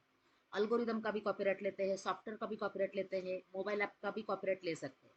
तो ये कॉपीराइट अगर हम लेते हैं तो कोई और उसको यूज नहीं कर सकता। ठीक है। तो अगर ये सपोज आपने कोई एक इमेज जनरेट किया और आपके आपका ही खुद का लेट से वेबसाइट है और वहाँ पे आपने पब्लिकली डाल दिया है कि चलो कोई भी उसको यूज कर सकता है, तो उसको बोलते हैं कॉपीराइट फ्री इमेजेस। कॉपीराइट का मतलब क्या, उन्होंने कॉपीराइट किया है, मतलब उनका खुद का प्रॉपर्टी है। जैसे हम बोलते हैं ना, कोई कोई अगर जगह हम लेते हैं तो वहाँ पे कंपाउंड लगाते हैं ताकि वो स्पेस कोई और यूज ना करे, प्राइवेट स्पेस बन जाता है, तो इसलिए वो प्राइवेट इमेज हो जाता है। तो अगर आपको चाहिए तो आप एग्जिस्टिंग ही इमेज आपको लेना है सपोज, तो आपको क्या करना होगा, copyright free images on cloud computing. ठीक है। अब यहाँ पे आप देखो, आप इसमें से आप कोई ले सकते हो क्योंकि यहाँ पे आप कॉपीराइट फ्री इमेजेस है और वो सर्च करके ही आया। पहले आपके इमेजेस अलग थे, अब यहाँ पे थोड़ा सा अलग आया है देखो, क्योंकि बाकी के इमेजेस आपके कॉपीराइटेड थे। तो सपोज मुझे इसमें से ये वाला इमेज अच्छा लगा क्योंकि इसमें उसके डिवाइसेस वगैरह बताए और वो मेरे इसमें रिलेटेड है कुछ ना कुछ। अब ये वाला जो डायग्राम है, ठीक है, तो इसको हमें जाना है व्यू पेज पे, जस्ट टू चेक कि है कि नहीं। यहाँ पे रॉयल्टी फ्री इमेज तो लिखा तो है, ठीक है, रॉयल्टी फ्री इमेज लिखा है, मतलब हम ये ले सकते हैं। ठीक है। अब यहाँ पे देखो, स्टैंडर्ड जो है वो हम पर्सनल यूज के लिए यूज कर सकते हैं। You can use the vector for personal and commercial purpose, लेकिन वो स्टैंडर्ड वाला है। एक्सपांडेड करेंगे तो और अच्छा शायद इमेज होगा, या फिर कुछ और होगा तो जिसमें हमें पे वगैरह करना पड़ता है। तो फिलहाल हमें उस पर जाना नहीं है, तो हमने जो स्टैंडर्ड वाला है लिया है। लेकिन फिर भी क्या होता है ना, जब हम स्टैंडर्ड इमेजेस लेते हैं और मैंने यहाँ पे सपोज कॉपी कर लिया उसको, ठीक है, तो अभी तो ये इमेज थोड़ा सा ठीक दिख रहा है, बट क्या होता है कभी कभी इमेजेस काफ़ी ब्लर होते हैं। ठीक है। अब सपोज मैंने यहाँ पे डाल दिया, इसको पेस्ट करती हूँ। सो सेकंड पैराग्राफ के बाद सपोज ये मेरा इमेज आएगा, इसको भी कनेक्ट करना है हमारी थियोरी के साथ। ठीक है। देखो यहाँ पे नहीं आ रहा है, वो इमेज ही नहीं आ रहा है। तो अभी आजकल क्या करते हैं लोग, उसको कॉपीराइट मतलब उसका स्निपिंग टूल लगा के हम कॉपी कर सकते हैं उसको। ठीक है। बहुत सारे लोग करते भी हैं। ठीक है। तो मैंने यहाँ पे उसको ऐसे कॉपी किया। ठीक है। लेकिन अगर आप थोड़ा सा देखोगे ना, तो यहाँ पे देखो वेक्टर स्टॉक करके उसका वाटर मार्क आया है। ठीक है। मतलब ये वेक्टर स्टॉक के ही इसमें है, उनका इमेज है। अगर आपको चाहिए तो आप ले सकते हो, लेकिन उनका रेफरेंस तो देना पड़ेगा, एज आई टोल्ड यू कि रेफरेंस देना क्यों ज़रूरी है। अब उन्होंने कॉपीराइट फ्री बताया है, इसलिए उनको ऑनर तो देना होगा, उनका रेफरेंस तो ऐड करना होगा। ठीक है। तो सपोज मैं यहाँ पे उसको पेस्ट करती हूँ, लेट्स से। ठीक है। अभी मैंने यहाँ पे पेस्ट किया, लेकिन प्रॉब्लम क्या हो गया, प्रॉब्लम ये है यहाँ पे कि मुझे वो वाटरमार्क नहीं चाहिए। ठीक है। वाटरमार्क नहीं चाहिए, और इसको मैं अभी थोड़ा सा नाम देती हूँ, लेट्स से फिगर 1। ठीक है। एंड ये क्या है आपका, क्लाउड कंप्यूटिंग डिवाइसेस, क्योंकि डिवाइसेस के बारे में है कुछ तो मैंने इसको नाम दिया, और इसका मैंने रेफरेंस भी दिया, चलो 4। और 4 में आपको क्या करना है, उसको रेफरेंस को ऐड करना है। और ये रेफरेंस क्या है, यहाँ से मैंने उठाया है। ठीक है। और यहाँ पे मैंने अभी फिलहाल पेस्ट कर रही हूँ। ठीक है। अब ये रेफरेंस को अच्छा सा कैसे बनाएंगे, कल मैंने बताया था, ऑथर का नाम देखना है। अब ये इमेज है, यहाँ पे कुछ ऑथर का नाम दिख रहा है आपको, मुझे तो कहीं नहीं दिख रहा है, so don't no need to write. ना ही उसका ईयर लिखा है, पब्लिशिंग कुछ नहीं लिखा है, और उसका कुछ टाइटल है यहाँ पे, cloud computing diagram vector image. Title कहीं ना कहीं मिलता ही है आपको। ठीक है। तो ये टाइटल मैंने यहाँ पे लिखा है, इमेज है तो भी उसका रेफरेंस होता ही है। एंड फिर मैं लिखूंगी एक्सेस्ड ऑन। ठीक है। तो फॉर एग्जांपल आज का है, चलो एक ही फॉर्मेट लिखना है, ऊपर हमने पहले मंथ लिखा है जून 19 2020। ठीक है। अब यहाँ पे मैंने ये सब रेफरेंस तो ऐड किया है, but then problem is what, ये जो आपका है ना वेक्टर इमेज वगैरह ये सब मुझे नहीं चाहिए। ठीक है। तो इसके लिए आप क्या कर सकते हैं, पेन ब्रश से ड्रॉ कर सकते हो, draw.io है, अलग अलग टूल से। तब आपका आता है ये डायग्राम, हटा के आपका खुद का डायग्राम आएगा। समझ में आ रहा है आपको। राइट। और दूसरी एक बात क्या होती है, जैसे अभी मैं यहाँ पे जाती हूँ उस वेबसाइट पे, ठीक है। अब यहाँ पे सिर्फ डिवाइसेस है और मुझे ऐसा डायग्राम चाहिए वहाँ पे सिर्फ डिवाइस के बारे में नहीं, उसमें मॉडल्स के बारे में भी हो, और उसमें मुझे लेट्स से सर्विसेज के बारे में भी चाहिए, सब चाहिए मुझे, मतलब सिर्फ डिवाइसेस नहीं, जैसे यहाँ पे भी डिवाइसेस है, यहाँ पे भी डिवाइसेस है। And no diagram is actually depicting the service models. And my topic, मतलब जो अभी मेरा टॉपिक क्या है, infrastructure as a service, data as a service, software as a service, ये वाला टॉपिक है। वो तो कहीं लिखा ही नहीं है, तो फिर इसका मतलब रिलेवेंस ही नहीं है ना। रिलेवेंस नहीं है इसलिए कोई भी डायग्राम डालना है, इसलिए डालना है, ऐसा नहीं है। उसका डायग्राम नहीं मिलता है तो बनाओ, नहीं फिर भी नहीं बना सकते तो डालो मत, बट अगर रिलेटिव नहीं है, रिलेटेड नहीं है तो जितना भी इन्फॉर्मेशन आप डालोगे ना वो सब कनेक्टेड होना चाहिए, ठीक है। अब यहाँ पे सपोज आपका ये डायग्राम नहीं मिल रहा है तो आप क्या कर सकते हैं, ड्रॉ डॉट आईओ में जाते हैं, हम एक खुद का डायग्राम बनाते हैं। सिंपल वाला बताती हूँ कि कैसे है, और भी है, ये बहुत अच्छा टूल है, यूजिंग चैट जीपीटी और ड्रॉ डॉट आईओ, बहुत अच्छा डायग्राम हम बनाने वाले हैं। बट अभी सिंपल डायग्राम बताती हूँ कि कैसे ऐड करना है इसमें डायग्राम्स, ठीक है। तो क्रिएट न्यू डायग्राम करती हूँ मैं, ब्लैंक ले लो, आपको जो डायग्राम पर अलग अलग टाइप के डायग्राम्स है, कोई भी डायग्राम आप यहाँ पे बनाओ, ठीक है। मैं कुछ बेसिक शेप्स ऐड करती हूँ इधर, ठीक है। और यहाँ पे मैं बताती हूँ मैन्युअली कैसे करना है, ऑटोमेटिक भी यहाँ पे डायग्राम ड्रॉ होता है, ठीक है। मैंने क्लाउड कंप्यूटिंग लिया, फिर मैंने दूसरा लिया एलिप्स लिया सपोज, ठीक है। तो यहाँ पे मैं लिख रही हूँ कुछ सर्विसेज, उसका प्लेटफॉर्म एज अ सर्विस मुझे चाहिए, फिर मैंने उसको कॉपी पेस्ट किया। ये बहुत अच्छा टूल है, पेन ब्रश से भी अच्छा है, फटाफट से डायग्राम बन जाता है आपका। और बहुत अच्छा टाइप का डायग्राम्स भी है, जब हम ये एलआर में हम ये यूज़ करने वाले हैं ज़्यादा, ठीक है। तो यहाँ पे मैं लिख रही हूँ IaaS, ठीक है। देन फिर मैं बोल रही हूँ वापस, let's say software as a service, something like this, जो आपको बताना है, क्योंकि डायग्राम भी कनेक्टेड होना चाहिए ना। तो और ये सब मैंने ऐसे डायग्राम बनाया है इसका, तो इसको आप सेव एज करो, फिर इसको रेफरेंस देने की जरूरत नहीं है, ये वाला डायग्राम आप खुद भी ले सकते हो। अब मैं क्या कर रही हूँ इसको, अ,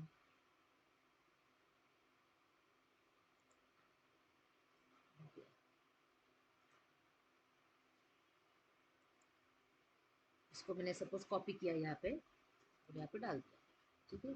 अब ये जब हम खुद का डायग्राम बनाएंगे ना इधर, ठीक है। अब यहाँ पे स्नैपिंग टूल कहाँ गया, तब हमें रेफरेंस नहीं देना है, ठीक है।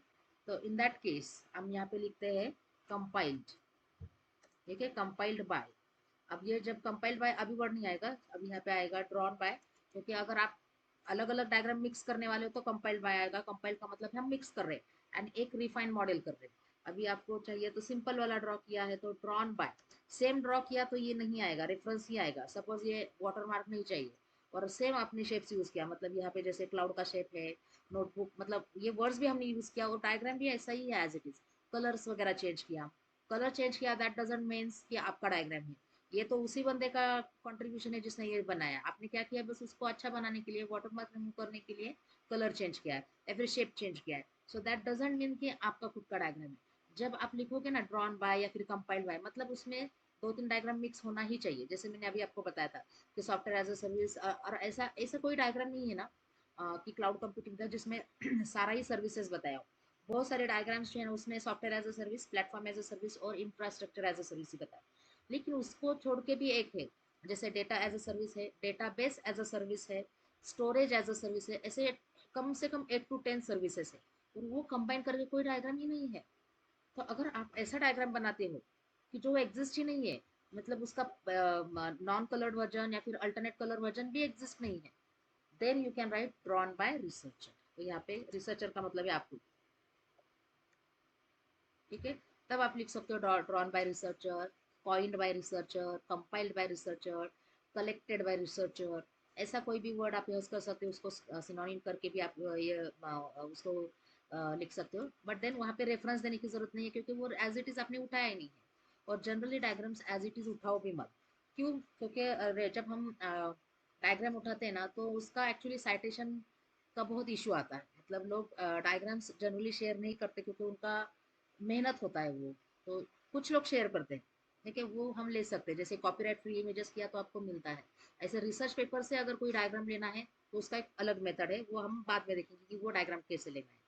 बट बेसिक डायग्राम्स आपको ऐसे लेना है। वेबसाइट्स का अगर डायग्राम लेते हो तो आपको सर्च कैसे करें, कॉपीराइट फ्री इमेजेस से ही सर्च करना है कंपल्सरी। एंड अगर आपको 10 डायग्राम्स है, वो 10 डायग्राम मिक्स करो, खुद का ड्रॉ करो और वहाँ पे पेस्ट करो। Likewise you can draw the diagram. तो जो हमारा सेकंड पॉइंट है कि डायग्राम उसमें होना चाहिए। और मेरे ख्याल से एक तो भी कम से कम एक डायग्राम बनता ही है। चाहे कोई भी टॉपिक लो, कोई भी दुनिया का टॉपिक लो, कम से कम एक डायग्राम। ठीक है, मतलब उसका एटलीस्ट आप पार्ट्स तो दिखा सकते हो ना, कि एआई सपोज अर्थराइटिस प्रेडिक्शन है। सपोज आपने अर्थराइटिस का नहीं ड्रॉ किया, या फिर जनरल कोई टॉपिक आपने लिया, हार्ट अटैक। हार्ट अटैक तो हम सबको मालूम है, हार्ट अटैक के इसमें भी हार्ट का वहाँ पे, जैसे मैंने आपको निमोनिया का दिखाया, हार्ट का दिखा ही सकते हो, तो कोई ना कोई डायग्राम बनता ही है। बट सपोज आपने हार्ट का नहीं दिखाया, तो हार्ट प्रेडिक्शन यूजिंग एआई है, तो एआई के कौन से मेथड्स हैं वो भी तो एटलीस्ट आप लिख सकते हो ना डायग्राम से, कि एआई के अगर 4 मेथड्स जो एग्जिस्टिंग है, क्लासिफिकेशन है, एक्स वाई जेड है, एमएनओ कुछ है, तो वो आप डायग्राम्स दिखाओ। जैसे मैंने सिंपल डायग्राम ड्रॉ किया अभी, तो क्लाउड कंप्यूटिंग है और उसके 4 सर्विसेज बताए। सिंपल है तो भी चलेगा, क्योंकि आपका खुद है, खुद का है वो काम। और रिसर्च में खुद का काम ही अप्रिशिएट करते हैं। कितना ही अच्छा काम हो, कितना ही अच्छा डायग्राम हो, वो अगर आप रेफर कर रहे हो तो that is not considered as a good research. अब हमारा वो जो मैंने अभी आपको पेपर दिखाया निमोनिया का, तो वो निमोनिया का डायग्राम नहीं बन सकता है। हम हमारा इतना ड्राइंग स्किल्स नहीं है कि ह्यूमन बॉडी हम ड्रॉ करें अच्छे से। इसलिए वो डायग्राम हमने लिया, वो इमेज हमने लिया। डायग्राम नहीं बोल सकते, इमेज बोल सकते हैं, इमेज हमने लिया। बट बाकी का जो है वो आपको खुद ड्रॉ करना चाहिए। तो 99% जो है ना, वो आपको खुद का ही डायग्राम ड्रॉ करना चाहिए। You should not copy from someone else, क्योंकि उसको कॉपीराइट इशू आते ही है बहुत बार। मेरे चैप्टर में भी आए थे, फिर हमने रिमूव कर दिए वो सब डायग्राम्स। फिर हमने खुद कुछ इसमें खुद का डायग्राम ड्रॉ किया था, कुछ इसमें हमने ऐड ही नहीं किया फिर डायग्राम्स। समझ में आ रहा? Yes. So that is the topic for today. मतलब डायग्राम आपको जो हमने कल देखा था ना, ये जो, हाँ हाँ, अभी हाँ, एक और चीज अभी इसको रिलेट करना है आपको। डायग्राम ऐड तो किया है, लेकिन अभी देखो क्लाउड कंप्यूटिंग डिवाइसेस। तो क्लाउड कंप्यूटिंग डिवाइसेस का अगर आपको डायग्राम ड्रॉ करना है, अभी ये पेपर से आपको रिलेटेड है ही नहीं। तो मान लो कि हमने जो सर्विसेज का भी डायग्राम किया था ना, क्लाउड कंप्यूटिंग सर्विसेज, तो यही एप्लीकेबल है ना यहाँ पे, क्योंकि क्लाउड कंप्यूटिंग के सर्विसेज को आप नैरो डाउन करते जा रहे हो। तो फिर मैं यहाँ पे कैसे लिख सकती हूँ, ये मैंने यहाँ पे उसके फैक्शन फिगर डाल दें। ठीक है, सो यहाँ पे हम लिख सकते हैं cloud offers various types of services like, ठीक है, फिर software as a service, platform as a service, infrastructure as a service, data as a service, database as a service. Okay, ऐसे कुछ मैंने यहाँ पे एक टेक्स्ट ऐड कर दिया है, और उसका रेफरेंस मैं देती हूँ, चलो 5 है। तो इसको प्रूव करने के लिए हमने ये डायग्राम ड्रॉ किया है ना। तो हम बोलेंगे कि इसको लिखते हैं, आगे कंटिन्यू कैसे करते हैं, फिगर 1 depicts, या फिर एक्सप्लोर बोल सकते हैं, depicts such such services। ठीक है, अब यहाँ पे आपको क्या करना है, अब ये वाला जो लाइन है, क्लाउड ऑफर्स वेरियस सर्विसेज और सॉफ्टवेयर एज अ सर्विस, मतलब ये सर्विसेज ही सिर्फ डायग्राम से बताओगे तो ऐसा नहीं, उसमें थोड़ा सा अलग होना चाहिए। जैसे सॉफ्टवेयर एज अ सर्विस है, तो उसको एक और नोड खींच करके, फॉर एग्जाम्पल जैसे यहाँ पे है वो डायग्राम की जाती है। ठीक है, इसको एक और नोड खींचते हैं हम इसमें। ठीक है, नोड ये नहीं होना चाहिए, एलिप्स लेती हूँ। ठीक है, तो यहाँ पे मैं क्या बोल सकती हूँ, इसके एग्जांपल ले सकती हूँ। इसके सपोज वेंडर्स मुझे यहाँ पे बताना है, तो यहाँ पे मैं लिखती हूँ एडिट, और मैं बोलती हूँ कि सॉफ्टवेयर एज अ सर्विस कौन देता है, लेट्स से जीमेल देता है। ठीक है, और मैं मतलब कुछ ना कुछ एक्स्ट्रा होना चाहिए ना, कि तो सामने वाले को समझ में आएगा, क्योंकि वो लाइन में तो नहीं लिखा है। लेकिन मैंने मुझे यहाँ पे अगर मैं उसका यूज केस बताती हूँ, उसके वेंडर्स बताती हूँ, तो सामने वाले को पता चलता है भाई इसने कुछ रिसर्च ही किया है। इंफ्रास्ट्रक्चर एज अ सर्विस कौन देता है, AWS देता है। प्लेटफॉर्म एज अ सर्विस कौन देता है, सेल्सफोर्स देता है। तो ऐसा कुछ इन्फॉर्मेशन वहाँ पे होना चाहिए, extra information. Now that depends on you, आपका थोड़ा सा रिसर्च अच्छा है तो आप कर ही सकते हो, और आप अच्छा ही डायग्राम ड्रा करते हो। जब हम रिसर्च करते हैं ना, बहुत अच्छा डायग्राम बनता है। लेकिन सिर्फ आपको वो टेक्निक आना चाहिए। आगे हम देखेंगे कि माइंड मैप से कैसे ड्रॉ करेंगे, लेकिन अभी फिलहाल कि बेसिक डायग्राम्स कैसे ड्रॉ करना है, ये तो आप समझ लो। ठीक है,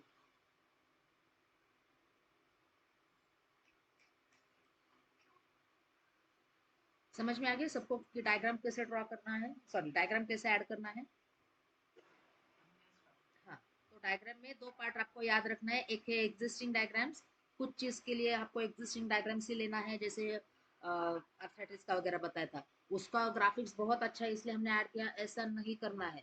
ग्राफिक्स अच्छा हम ऐड भी कर सकते हैं, उसके लिए हमें क्या यूज करना पड़ता है मालूम, अगर आपको ग्राफिक्स से चाहिए ना, तो हमें पेंट ब्रश में सॉरी पेंट ब्रश में भी नहीं, ड्रॉ डॉट आयो में भी नहीं, हमें जाना है पावर पॉइंट में।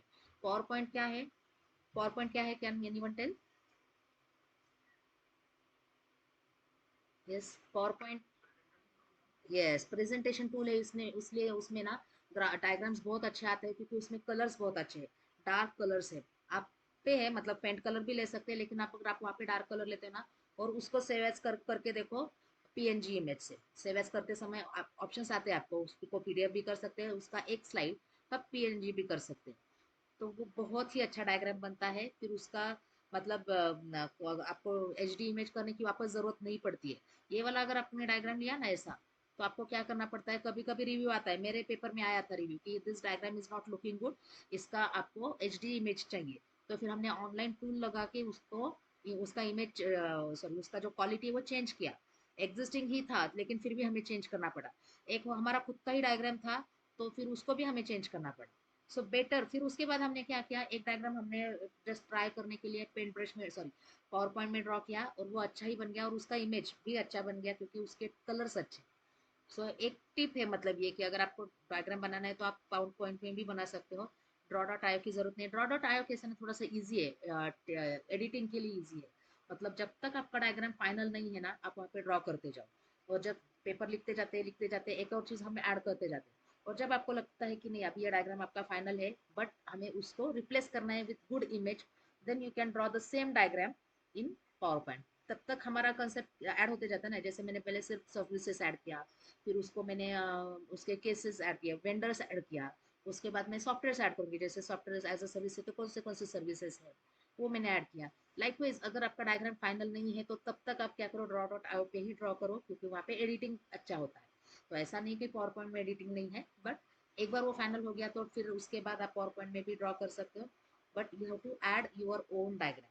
The ultimate tip is you have to add your own diagram, but सब जगह पे पॉसिबल नहीं है, तो हम ऐसे बोल सकते हैं 99% pure diagram should be there, क्योंकि रिसर्च है, देखो रिसर्च में हम यही बोलते हैं ना कि खुद का होना चाहिए, लेकिन क्या खुद का होना चाहिए वही समझ में नहीं आता है। तो ये एक और पार्ट है, जैसे कल हमने देखा था कि फैक्ट्स एंड फिगर्स आपके लैंग्वेज में लिखना है, थोड़ा सा उसका प्रेडिक्शन ऐड करना है, एंड ये सेकंड आपका रिसर्च है कि आपका डायग्राम खुद का होना चाहिए। जब आप वहाँ पे लिखोगे drawn by researcher, compiled by researcher, point by researcher, viewer को पता चलता है इसने कुछ अच्छा ही स्टडी किया होगा, उसका उसका ये जो मतलब पेपर्स पढ़े हैं उसमें से कुछ भी find facts and find figures find out किए, उसके बेसिस पे ये डायग्राम बनाया है, उसने किसी का कॉपी नहीं किया है। ठीक है, और वो डायग्राम अगर सपोज आपने 10 जगह से मिलके बनाया है तो वो 10 जगह पे भी रेफरेंस दे सकते हो। फॉर एग्जाम्पल जैसे ये डायग्राम है, ठीक है, और ये डायग्राम कोई मैंने खींचा फॉर एग्जाम्पल, ठीक है, तो ये पीसी वगैरह हटा के मैंने क्या किया, यहाँ पे पीसी तो है लेकिन उसमें कौन से क्लाउड कंप्यूटिंग के सर्विसेज चलते हैं, तो उसको वापस मैंने कनेक्शन लगाए और वहाँ पे लिखा कि सॉफ्टवेयर एज अ सर्विस चलता है, नोटबुक में software as a service, platform as a service चलता है। मतलब आपका खुद का डायग्राम बनाते हो लेकिन बेस डायग्राम आपने ये रेफर किया है, तो वहाँ पे आप ड्रॉन बाय रिसर्चर भी लिख सकते हो और आप उसको रेफरेंस भी दे सकते हो, ये भी पॉसिबल है, दिस इज ऑल्सो पॉसिबल, ऐसा भी चलता है। समझ में आ रहा है how to draw the diagrams? तो ऐसे आपको अभी, हाँ, किसमें, किसी में भी बनाओ, किसी में भी बनाओ, ये इंपॉर्टेंट देखो कैसे, रिसर्च के भी अलग अलग टूल्स है। अब जब हमारा एलआर शुरू हो जाएगा ना, मैं आपको बताऊंगी कि कौन से डेटाबेस से सर्च करना है, तो दैट डजंट मीन कि आपका पेपर अच्छा नहीं है। कुछ लोग बोलेंगे कि नहीं मेरे इसमें IEEE के ही रेफरेंस है, ऐसा कुछ नहीं है। आप जनरल गूगल के रेफरेंस डाल के भी अच्छा बना सकते हो, सिर्फ IEEE के रेफरेंसेस डाल के भी बना सकते हो, कुछ भी रेफरेंसेस ले लो। Important is what is the novelty of your paper, आपने खुद ने काम किया है कि नहीं, आपने जो कॉपी पेस्ट, सिर्फ कॉपी पेस्ट नहीं किया है, रेफर तो हम करते हैं लेकिन कॉपी पेस्ट नहीं करना है, यही देखा जाता है। तो आप फोटोशॉप में बनाओ, पावर पॉइंट में बनाओ, पेन ब्रश में बनाओ, ड्रॉ डॉट आई में, ड्रॉ डॉट आई मैंने जस्ट बताया आपको कि ये वो भी एक ऑप्शन है, और उसमें अलग अलग टाइप का बनता है। वो हमारा अभी आज का टॉपिक नहीं है इसलिए मैंने ज़्यादा एक्सप्लोर नहीं किया है, बट वो हमें आगे देखना है, एलआर के टाइम पे हमें ड्रॉ डॉट आई ही लगने वाला है। ठीक है, तो ये सब अलग अलग टूल्स हैं, टूल कोई भी हो, मेथड कोई भी हो, इम्पोर्टेंट इज योर इनसाइट, आपके पेपर से क्या कंक्लूजन निकलता है, क्या डेटा आप फाइंड आउट करते हो, क्या इनसाइट्स आप फाइंड आउट करते हो, और आप कैसे लिखते हो, मतलब सामने वाले को जो आपका टॉपिक है उसका इम्पोर्टेंस कैसे बताते हो, ये ज़रूरी होता है और वो समझना चाहिए रिव्यूअर्स को, बाकी कुछ नहीं। और ये ग्राफिक्स आपका अच्छा बनता है तो फोटोशॉप है, कोरल ड्रॉ है, बहुत सारे साइट से आपको आता है तो आप उसमें यूज़ करो, कुछ प्रॉब्लम नहीं।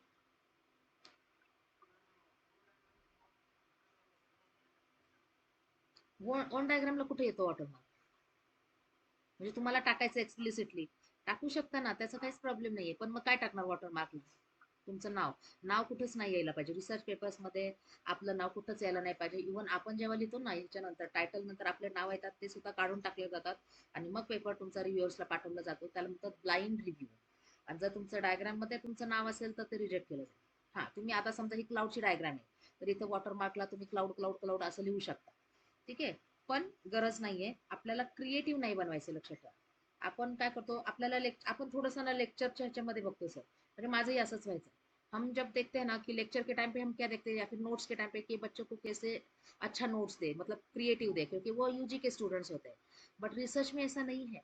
रिसर्च में आपको स्टैंडर्ड इंग्लिश यूज करना पड़ता है, आपको क्रिएटिव नहीं बनाना है। क्रिएटिव नहीं बनाना है। अब ये डायग्राम क्यों मैंने बताया आपको पेन ब्रश में, क्योंकि वो अच्छा दिखता है सामने वाले को, फिर वो अच्छा व्यू दिखता है ना उसका। अब ये डायग्राम बहुत अच्छा था, लेकिन मैं आपको दिखाऊंगी मेरे ही पेपर में इतना ब्लर डायग्राम था, बिल्कुल भी अच्छा नहीं था। फिर बाद में मुझे वो रिमूव करना पड़ा।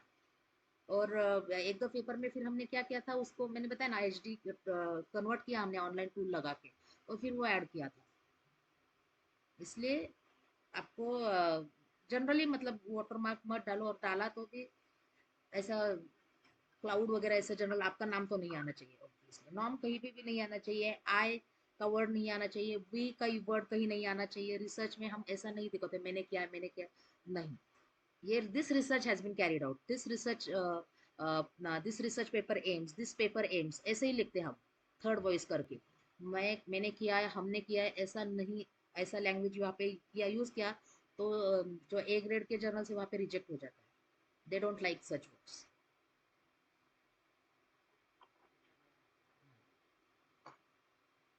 ठीक है, तो समझ में आ गया सबको अभी इंट्रोडक्शन को, और अभी आपको कैसे करना है? ठीक है, तो अभी आपका जो टॉपिक है ना उसमें आपको कल का रिकॉर्डिंग आप देख लो। ठीक है, उसमें टेक्स्ट मटेरियल सब आपका आएगा। टेक्स्ट मटेरियल, देन उसका जो रिलेवेंस बोलते हैं हम, relevance in the current time वगैरह, ये सब पॉइंट्स आएंगे। एंड उसको और थोड़ा सा अच्छा बनाना है आपको using diagram. Most probably your own diagrams होना चाहिए। ठीक है, फिर हम कल देखेंगे कि टेबल और माइंड मैप, एक्चुअली ये टेबल और माइंड मैप इंट्रोडक्शन में डायरेक्टली नहीं आता है, बट आप डाल सकते हो, डाला तो और अच्छा हो जाता है। इसलिए हम देखेंगे कि ये क्या चीज़ है और उसको कैसे ऐड करना है। ठीक है, ओके। हाँ, यस सर।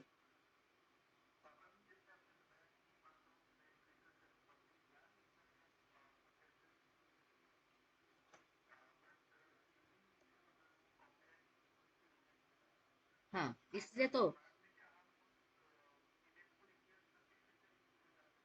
क्यों नहीं डाल सकते? रिव्यू आता है मतलब क्या उसको, कॉपीराइट का इशू आता है ना, मेरे इसमें आया था चैप्टर केस में कि आपने ऑथर से परमिशन लिया है क्या। आपको एक्चुअली ऑथर से परमिशन लेना पड़ता है जब आप लिटरेचर पेपर से, रिव्यू पेपर से कॉपी करते हो, या फिर किसी का रिसर्च पेपर है, किसी का पीएचडी का पेपर है, वहां से कॉपी करते हो। अभी हमने रिसर्च पेपर देखा नहीं इसलिए वो मैंने नहीं बताया। उसका एक मेथड है, एक वेबसाइट पे आपको रजिस्टर करना होता है, वहाँ पे उनका रेफरेंस डालना पड़ता है। अगर उन्होंने वहाँ पे रजिस्टर किया है एज अ कॉपीराइट, तो वहाँ पे वो पे करना पड़ता है हमें। सपोज हमें लेना ही है, कुछ लोग क्या करते हैं, मतलब वहाँ पे रजिस्टर करते हैं लेकिन फ्री भी करते हैं। कुछ लोग वहाँ पे रजिस्टर करते हैं लेकिन उसको चार्ज करते हैं। तो सपोज $1 है, $2 है, समथिंग है, और हमने पे किया तो हम डेफिनेटली यूज कर सकते हैं। और कुछ लोग बोलते हैं कि नहीं हमें करना ही नहीं है, पैसे लेके भी हमें नहीं देना है वो डायग्राम। ऐसे भी कुछ लोग होते हैं, तो आप वो नहीं ले सकते। इन एनी केस आप वो नहीं ले सकते, आपको उसको हटाना ही पड़ता है। इसलिए तो मैंने बताया ना कि आपका जब डायग्राम होगा ना, खुद का डायग्राम, 3 4 डायग्राम ले लो, उसको मिक्स करो, उनको रेफरेंस भी दे दो, उनको उनका ऑनर दे ही दो, लेकिन वो डायग्राम एज इट इज मत लो। This is the simple way which I think. और मैंने वैसे ही किया। फिर उसके बाद खुद का डायग्राम ड्रॉ करना है, लेकिन सिर्फ वो देख देख के ड्रॉ नहीं करना है। मतलब ये वाला जो डायग्राम है, सपोज आपने क्या किया, पेन ब्रश ओपन किया और या फिर पावर पॉइंट ओपन किया और सेम डायग्राम ड्रॉ किया, मतलब एज इट इज हमने लिया और सिर्फ कलर चेंज किया, तो भी अलाउड नहीं है। या फिर आपने ये क्लाउड का जो सिंबल है वो नहीं किया, और आप जैसे हमने अभी रेक्टेंगल यूज किया था, क्लाउड कंप्यूटिंग एक रेक्टेंगल में लिखा और इस सब के लिए एलिप्स यूज किया या फिर रोम्बस यूज किया, तो भी नहीं चलेगा, क्योंकि आपने वो पूरा स्ट्रक्चर कॉपी किया ना, वो डायग्राम का स्ट्रक्चर चेंज होना चाहिए। समझ में आ रहा है आपको? वो डायग्राम का स्ट्रक्चर चेंज होना चाहिए प्लस। और यहाँ पे उन्होंने क्या दिया है, 6 डिवाइसेस है। यस, वही तो, कुछ ना कुछ चेंज करना पड़ेगा। मतलब ऐसा चेंज करो कि उनको नहीं लगेगा कि ये कॉपी हो। फॉर एग्जाम्पल जैसे उन्होंने क्या किया यहाँ पे, 1 2 3 4 6 टाइप का डिवाइसेस बताया है, आप उसमें और 6 टाइप का ऐड करो। स्ट्रक्चर तो चेंज करना है, मतलब आपको रेक्टेंगल उसमें रेक्टेंगल में डाल दिया, रोम्बस में डाल दिया। सेकंड थिंग आप क्या करो, उसमें और डिवाइसेस ऐड करो, और मतलब ये क्या बोल सकते हैं, उसका पिक्चर ड्रॉ करो। मतलब जैसे नोटबुक है यहाँ पे, नोटबुक मतलब टैब, ठीक है, तो टैब का कॉपीराइट फ्री इमेजेस मिलता है, वो यहाँ पे ऐड करो। मोबाइल का कॉपीराइट फ्री इमेज मिलता है, छोटा छोटा क्लिप आर्ट जैसे बोलते हैं ना, क्लिप आर्ट ऐड करो। सर्वर का क्लिप आर्ट ऐड करो, नेटवर्क का क्लिप आर्ट ऐड करो, कुछ तो भी ऐसा होना चाहिए कि उसको लगे ही ना कि ये उसका इमेज है।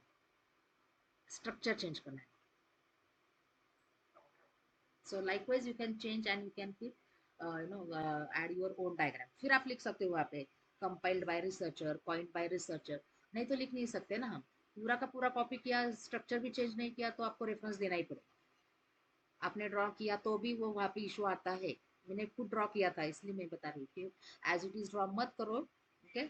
और आप खुद का डायग्राम, मतलब वो करके आना आता है सिंथेसिस। मैं आपको मेरा पेपर दिखाती हूँ जस्ट कि मैंने एक डायग्राम ड्रॉ किया था, और मेरा खुद का डायग्राम है लोड बैलेंसिंग केस में, तो बताता हूँ। ठीक है, तो ऐसा आप बनाते हो, जब हम स्टडी करते हैं ना, बनता ही है डायग्राम, और उल्टा हम नहीं लेते हैं किसी और का डायग्राम। ठीक है, तो ये मैंने पूरा लिखा है, देखो यहाँ पे ये मेरा खुद का डायग्राम है।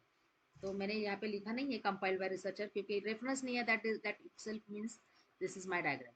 तो मैंने क्या किया था, मैंने देखा कि लोड बैलेंसिंग कैसे होता है, बहुत सारे यूजर के रिक्वेस्ट आते हैं, तो ये मैंने पेन ब्रश में ड्रॉ किया है। देखो इतना अच्छा भी नहीं बना है, तो भी ये रिजेक्ट नहीं हुआ है। फिर लोड बैलेंसर करके एक एल्गोरिदम होता है, तो ये क्या करता है, अलग अलग सर्वर में डिप्लॉय करता है। अलग अलग सर्वर में क्या होता है, अलग अलग वर्चुअल मशीन होते हैं। तो ये सोच सोच के इमेजिनेशन था ना हमारा, तो ये इमेज वर्चुअल मशीन तो ऐसा डायग्राम नहीं है, लेकिन हमने सोचा कि चलो ये हम इसको सिंबल देते हैं। अगर आपको मालूम नहीं सर सिंबल कैसे देना है, तो कॉपीराइट फ्री इमेजेस मिलते हैं सर्वर का, फिर हमने इमेज देखा, तो ये एक इमेज था सर्वर के लिए कॉपीराइट फ्री इमेजेस में, तो वो हमने, और वो हमने खुद बनाया। तो ये हमारा खुद का डायग्राम है लोड बैलेंसर। तो ऐसा आप डायग्राम बनाओ।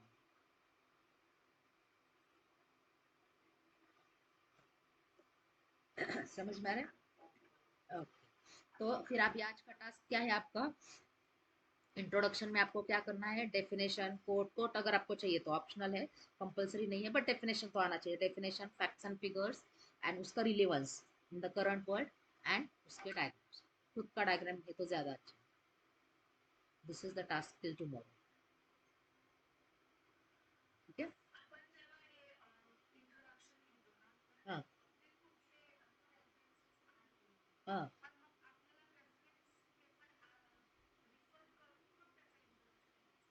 हो, पेपर आता घेतलं नाही आपण, आता आपण वेबसाईटनीच टाकलेलं आहे, कारण इंट्रोडक्शन आहे ना, त्याच्यामध्ये एक्सपेक्टेड नाहीये की तुम्ही रिसर्च पेपर रेफर करा।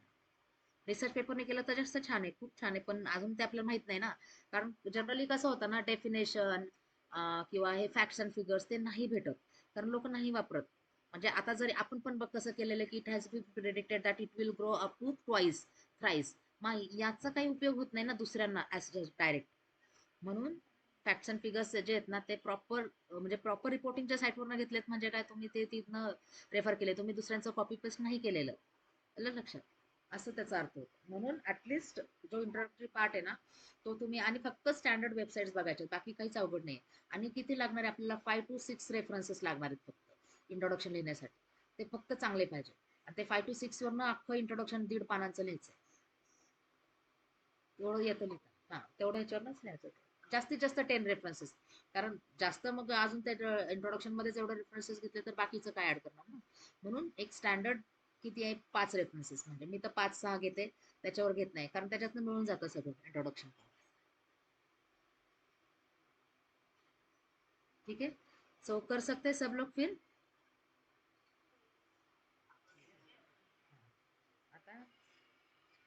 मी आता बघते, मला काही जणांनी पाठवलेलं आहे ॲब्स्ट्रॅक्ट, मी एकदा रिव्ह्यू करून बघते. मग उद्या पण आहे आपलं सेशन, कल भी हमारा सेशन है, तब तक बाकी के लोग क्या करो, क्योंकि कल हमारा इंट्रोडक्शन का खत्म हो जाएगा, अभी सिर्फ वो टेबल और माइंड मैप बताना है। वो ज़्यादा इंट्रोडक्शन में आता नहीं है, लेकिन थोड़ा थोड़ा आता है, तो वो हो जाएगा हमारा आधे घंटे में। एंड फिर आधे घंटे में हम क्या करेंगे, एब्स्ट्रैक्ट हम रिव्यू करेंगे सबका, फाइनल ही करेंगे। लेकिन अभी आपने जितना बनाया ना, उसके हिसाब से आप इंट्रोडक्शन बनाना शुरू कर दो, कोई प्रॉब्लम नहीं है। ठीक है, इंट्रोडक्शन कल तक आपका जितना बन सके उतना इंट्रोडक्शन लिख लो, so that you will understand the next part. ठीक है, चलो, चलो स्टॉप करते हैं हम यहाँ पे। Welcome, good night, good night. चलो good night, bye, good night.